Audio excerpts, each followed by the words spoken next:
We're up. Okay. Well, like normal, you always take a look at the tape and some things to learn from. Did some things that did pretty well. I think we have gotten ourselves into these close games and finding ways to win some of them. It's been huge. I thought, especially on the defensive side, man, kept us in that game, made some plays for us to win it, and I know our guys were excited, especially on senior day, last home game for those seniors, and really proud of what they've done for this program since I've been here, and for them to be able to go out with a win in Research Stadium was huge. Again, I thought our crowd made a difference, and it's always awesome to have some juice and energy in the stadium. So on to the next here, and got a big-time opponent. They can score a bunch of points. We all know that.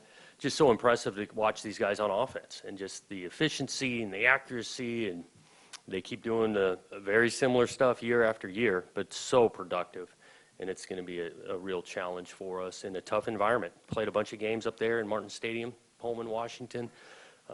Their crowd gets into it, and so I know our guys will focus on the challenge at hand and prepare really well this week. You mentioned their offense, their defense. Sorry.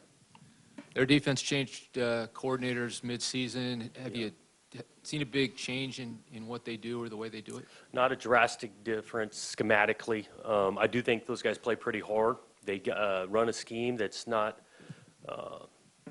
it's not as common in regards to how much movement they do, pre-snap movement they do. They are aggressive in the secondary, helping in run support, but have not seen a dramatic change from week 1 to week 10.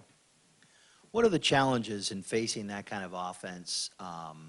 Clearly, they're flooding zones, they're putting you guys out there, but what is the biggest challenge in facing that kind of a air raid? Yeah, well, one, it's been a challenge to get to the quarterback. I mean, these guys are doing an awesome job of protecting the passer. They're not giving up many sacks, even though they throw it so much.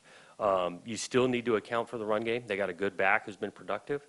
And so that part is tough. These guys stay and possess the ball for a while. It's not like it's up-tempo and they throw 3 and out incomplete. These guys are so efficient, they stay on the field a ton.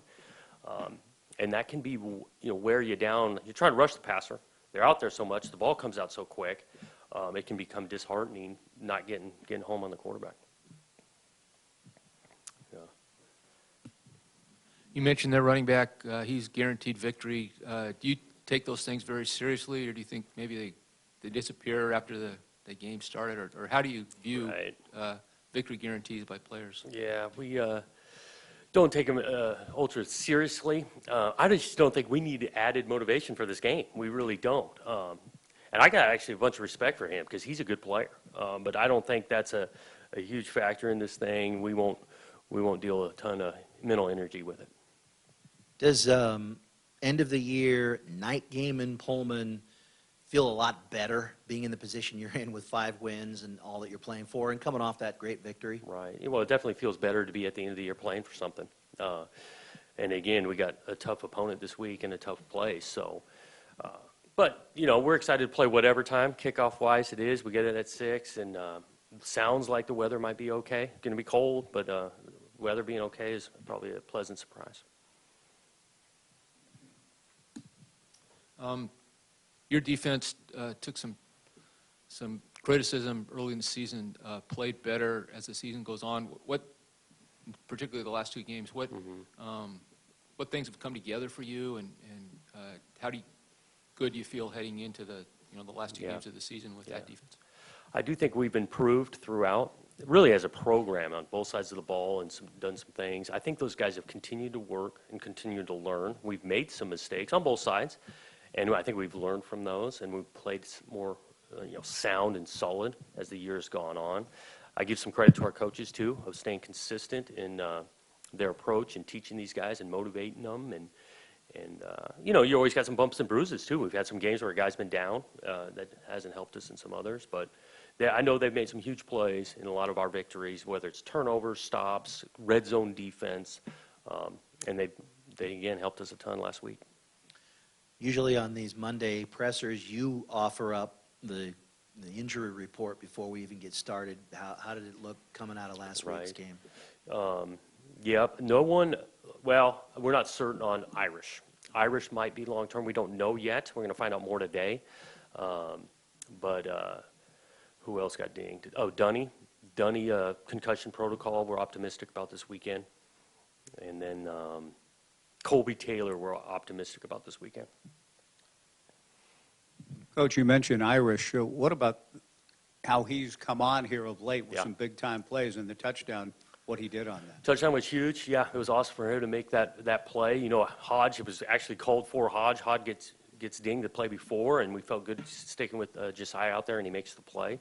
I did think it affected us on teams a little, not having him, because he does run down on coverage units, because he's progressed there huge on teams and beyond just getting his, I think it was his first touchdown catch. After looking at the film from the game, and you come away with it excited with the victory, but how did you feel? Did you see just the average amount of stuff you want to work on, or anything stood out? Well, you just realize how close these games are. I mean, there's so much on the tape of if it goes a different way, maybe the outcome's a little bit different. You know, obviously the goal line stands, some of our offensive inefficiencies in the second half. You know, there's always so much. And so obviously it's better to look at the tape after a win that way. But that's why we're always kind of the same approach. Look at the thing, learn. We got to clean these things up, gain some confidence from other stuff. Coach, you mentioned Colby Taylor was a maybe this week. Does that mean, like, have you talked to Bradford about, you know, playing this week or saving him for the Civil War? Yeah. What's his status? He's going to prepare this week like he's ready to go, and then we'll make the call at the end of the week. Some of that will depend on Colby and the game plan itself. But it'll help us to get Colby back out there. I know that. There's some Jonathan Smith, Pac-12 Coach of the Year buzz going on. How do you feel about that? Yeah, I think that there's some big-time coaches in this league, and some coaches that won way more games than I have. And so don't give it a lot of attention besides saying that we got some big-time coaches in this league. If you had a vote, who would you vote for? If I had a vote, I'm trying to think, I think it's tough. If it ended today, I think it's tough not to give it to Mario. The guy's undefeated. You know, I mean, that's what I'd say today. How happy were you for Noah Tongia on the game he had? Right. How big? Have you seen many tight ends do what he did athletically? No, on that was an touch? awesome play to score that touchdown, hurl. The guy's athletic, especially when he's healthy, man. And it's been great for him to more or less stay healthy throughout the year. Had some big-time catches. I thought it was great by Luton, too. We're trying to throw the ball in the end zone, and it's not there. He throws it underneath, which he should, down in the red zone number, and gives it to Noah. I think that's some of the reason we've been pretty effective in the red zone. Jake's decision-making down there and scoring some touchdowns. Another example of Jake going the right spot. Could you speak to the wackiness of the league in that there's maybe two teams that are fairly consistent, one the most, and that's Utah. Everyone else, one game they can look like, oh boy, they're going to be tough. Then the next one, not so much. It's just everything's in play, isn't it? Yeah, it really is. And it's a competitive league. And I mean, just because you lose a game in this league doesn't mean you're terrible. Some other guys are pretty good. And so it always comes down to who plays best on Saturday. Sometimes matchups are different. I mean, shoot, late in the year, health makes a huge factor in this. So all these games are up for grabs, and we got another opportunity this Saturday.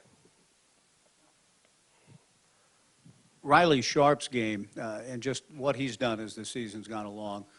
On the two-point conversion try, was his initial penetration the key to that play? Yeah, huge part of that, you know, staying outside and leveraging the ball, and he has continued to improve. You talk about a guy who wasn't playing a bunch early on, kind of arrived on the scene and stayed pretty consistent. The guy knows what he's doing, playing with good effort, and doing his job. Early in the season, your run game was very effective. Last two games, maybe not quite as much.